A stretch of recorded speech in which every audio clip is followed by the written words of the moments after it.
అస్సలాముఅలైకుం నమస్తే అందరికీ welcome back to Aqsa baby channel. So ఈరోజు ఏంటి పప్పుతో వచ్చానని చూస్తున్నారా? సో ఈరోజు మనము టేస్టీగా సూపర్గా ఉండేటట్టు డాబా స్టైల్ దాల్ చూద్దాము. సో అంటే అందరూ తెచ్చుకొని తింటారు కదా బయట నుంచి, తడకా దాల్ అంటారు కదా అది. సో తప్పకుండా అందరూ ట్రై చేయండి. సో నేను దీనికోసం 1 కప్పు కందిపప్పు, 1 కప్పు శనగపప్పు తీసుకున్నాను. వాష్ చేసేసి బాగా ఈ విధంగా కుక్కర్లో పెట్టేసుకోండి.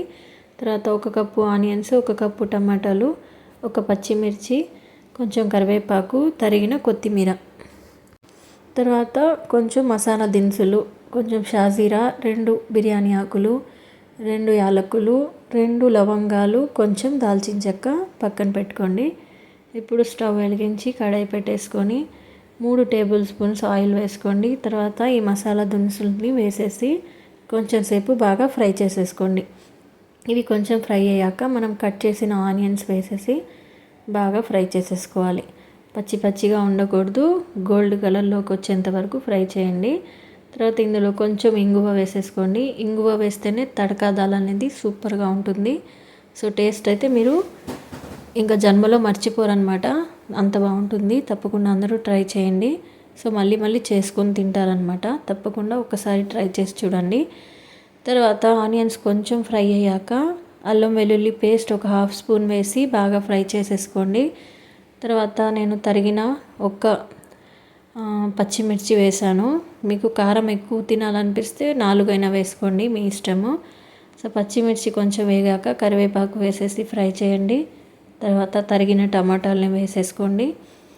టమాటాలు వేసేసి బాగా కొంచెం సేపు టమాటాలు ఉడకాలి కాబట్టి ఇందులో కొంచెం ఉప్పు వేసేసుకొని టమాటాలని ఒక 5 నిమిషాలు సిమ్లో పెట్టేసి బాగా మగ్గించేసుకుందాం. అంటే మెత్తగా వచ్చేంత వరకు కొంచెం సేపు ఉడికించేసుకుందాం. సో టమాటాలు కొంచెం ఉడికాయి అన్నమాట. సో పూర్తిగా అయితే ఉడకలేదు, కొంచెం ఉడికాయి. తర్వాత కొంచెం పసుపు, కొంచెం garam masala, 1 spoon red chilli powder అంటే కారం వేసాను అనమాట. సో ఇదంతా బాగా వేసి స్మాషర్తో బాగా, టమాటాలు ఉడకలేదు అందుకని నేను స్మాషర్తో బాగా మెత్తగా ఈ విధంగా స్మాష్ చేసేసాను అనమాట. సో ఈ విధంగా మెత్తగా చేసేసుకోండి. మీరు స్మాషర్తో చేయకపోయినా గెరిటతోనే చేసేసుకోండి.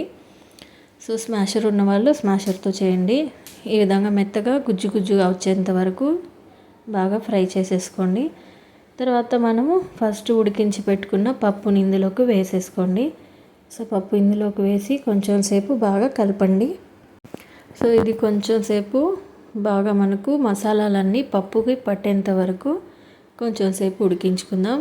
మరీ గట్టిగా ఉంది కాబట్టి ఈ కుక్కర్లోనే కొంచెం నీళ్లు కలిపేసి ఇందులోకి వేసేసాను. ఈ విధంగా బాగా కొంచెం సేపు బాగా కలిపేసి పప్పు అనేది దగ్గరకు వచ్చేంత వరకు ఉడికించుకోవాలన్నమాట. ఎక్కువగా పలసగా ఉండకూడదు, మరీ గట్టిగా ఉండకూడదు అనమాట. కొంచెం కసూరి మేతి ఈ విధంగా బాగా నలిపేసి వేసేసేయండి. కొంచెం కొత్తిమీర వేసి ఒక 2 నిమిషాలు సిమ్లో పెట్టేసి బాగా ఉడికించేసుకోండి. నూనె పైకి తేలేంత వరకు కొంచెం సేపు ఉడికించుకుందాం. ఒక 2 నిమిషాల తర్వాత ఒక నిమ్మకాయ పిండేసి, నిమ్మకాయ వేస్తే టేస్ట్ చాలా బాగుంటుందన్నమాట. కొంచెం పులుపు, ఎక్కువ పులుపు కాదు, కొంచెం పులుపు కోసం. తర్వాత ఈ విధంగా బాగా కలిపేసేసుకోండి. ఉప్పు కారం చూసుకోండి, మీకు తగ్గట్టు మీరు ఉప్పు కారం వేసుకోండి, ఎవరికి టేస్ట్కి తగ్గట్టు వాళ్ళు. తర్వాత సిమ్లో పెట్టేసి బాగా దగ్గరకు వచ్చేంత వరకు ఉడికించేసుకున్నాము. సో డాబా స్టైల్ దాల్ రెడీ అయిపోయిందనమాట. వేడిగా మనము పుల్కాలోకి, చపాతీలోకి సూపర్గా టేస్టీగా సూపర్గా చాలా బాగుంటుంది. తప్పకుండా అందరూ ట్రై చేయండి. సో ఈ విధంగా చూసారు కదా, మరీ గట్టిగా కాదు, మరి పలసగా కాకుండా ఈ విధంగా గ్రేవీ ఉండాలి.